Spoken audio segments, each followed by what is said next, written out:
Oke, baiklah. Agenda yang saya jelaskan ada istilah konstitusi, pengertian konstitusi, klasifikasi konstitusi, dan tujuan konstitusi.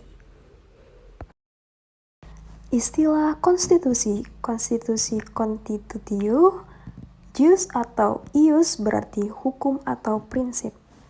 Dalam bahasa Inggris yaitu constitution, dalam bahasa Belanda konstitutie dan grondwet, dalam bahasa Jerman droit constitutionnel, dan dalam bahasa Prancis droit constitutionnel dan loi constitutionnel. Konstitusi sama dengan undang-undang dasar. Dalam bahasa Yunani kuno, kata konstitusi berasal dari politeia dan dalam bahasa Latin berasal dari kata constitutio atau jus sebagaimana di Romawi. Pengertian konstitusi. Pengertian konstitusi di zaman Yunani kuno masih bersifat material, artinya belum diformalkan sebagaimana konstitusi zaman sekarang ini.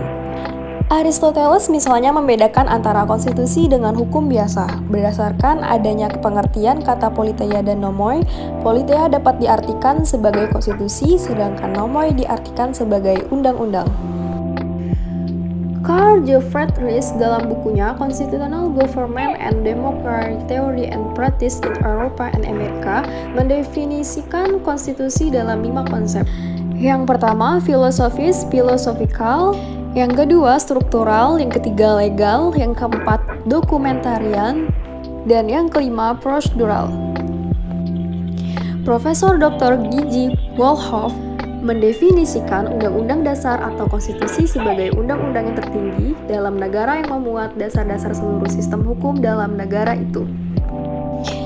Dalam bukunya, Political Science atau Government mengartikan konstitusi sebagai a body of fundamental rules, written or unwritten, which determines the organization or structure of the government, distributes powers and determines the relations among the organs of the government.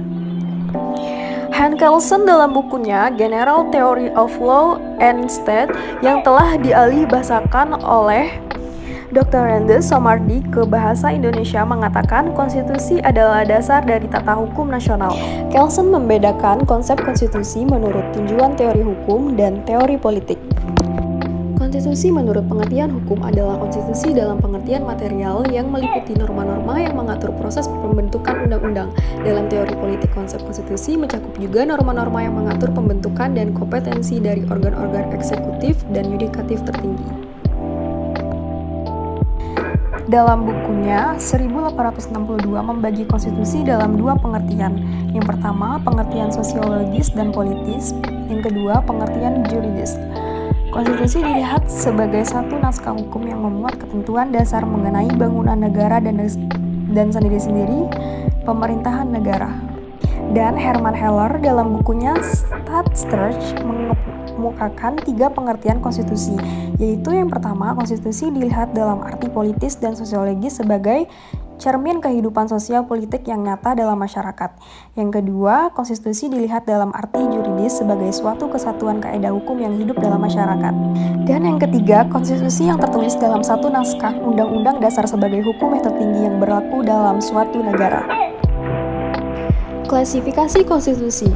Konstitusi terdiri dari, pertama, konstitusi dalam arti luas, yaitu konstitusi tertulis dan tidak tertulis. Yang kedua, konstitusi dalam arti sempit, yaitu konstitusi tertulis atau undang-undang dasar.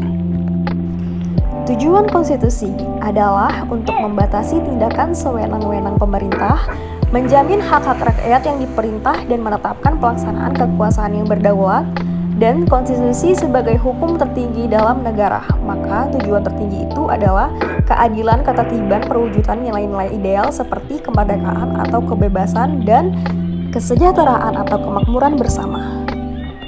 Berarti tujuan konstitusi yaitu kekuasaan, perdamaian, keamanan, dan ketertiban, kemerdekaan, keadilan, serta kesejahteraan dan kebahagiaan. Sifat konstitusi bersifat fleksibel dan rigid. Tolak ukur untuk menentukan suatu konstitusi bersifat fleksibel atau rigid adalah apakah perubahan terhadap suatu konstitusi memerlukan prosedur istimewa, sulit atau tidak, Jika perubahan konstitusi tidak memerlukan prosedur istimewa, mudah, maka konstitusi itu fleksibel. Jika memerlukan prosedur istimewa, sulit, maka konstitusi itu bersifat rigid. Konstitusi Kerajaan Inggris dinyatakan fleksibel. Demikian pula Konstitusi Kerajaan Italia karena tidak ada prosedur khusus istimewa yang ditetapkan dalam perubahan konstitusi Prancis bersifat kaku karena mewajibkan adanya prosedur khusus untuk mengubah Undang-Undang Dasar. Konstitusi AS pun bersifat kaku karena tidak dapat diamandemen tanpa adanya prosedur istimewa. Nilai konstitusi. Karl Loewenstein dalam bukunya Reflection of the Value of Constitution mengemukakan ada 3 macam nilai konstitusi, artinya jenis penilaian terhadap pelaksanaan norma-norma atau bunyi pasal-pasal konstitusi dalam kenyataannya. Nilai normatif, suatu konstitusi berlaku dalam negara dan norma-normanya dilaksanakan dalam kenyataan. Dan nilai nominal, suatu konstitusi berlaku dalam negara, tetapi ada pasal-pasal tertentu sebagai norma konstitusi yang belum dilaksanakan. Dan nilai semantik, suatu konstitusi berlaku dalam negara, tetapi hanya dijadikan sebagai lip service, jargon, semboyan, dan pemanis pembenaran semata. Oke, mohon maaf kalau ada salah kata. Terima kasih.